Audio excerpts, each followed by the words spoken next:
नुआपड़ा तेतेलबंध पाखरे दुर्घटना ट्रक धक्कर मामू भणजा मृत मृतक कोमना थाना खईरा भाड़ी गाँवर प्रेम माझी और खुटलू माझी प्रेम जड़े सेना कर्मचारी गतकाली छुट्टी आसीता बेले कौन काम कोमना जाऊा बेले बाटरे दुर्घटना घटी सूचना मिली। दुर्घटना घटाई ट्रक सह दुई जन को अटक रखी तरबोड़ फांडी पुलिस।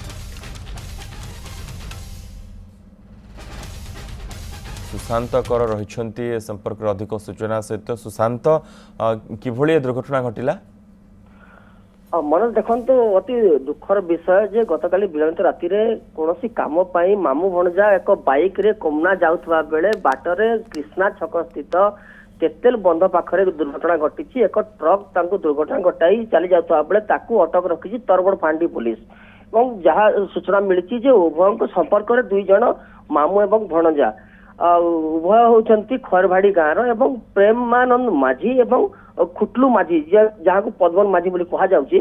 प्रेमानंद माझी जी थे सी जड़े सेना कर्मचारी थे काली ही सी घर को छुट्टी रे आसी कौन कम राति मामू सहित कोमना को जाऊा बेले बाटर ही दुर्घटना घटी। घटनास्थल ही दुई जनकर मृत्यु होता जहाँ खबर मिलूँ आमको दुई मृतदेह को वर्तमान कोमना स्थित गोष्ठी स्वास्थ्य केन्द्र रखा जाऊ किसी समय पर शव व्यवच्छेद हम जहाँ पाखे सूचना रही। मनोज बहुत बहुत धन्यवाद सुशांत ए समस्त सूचना।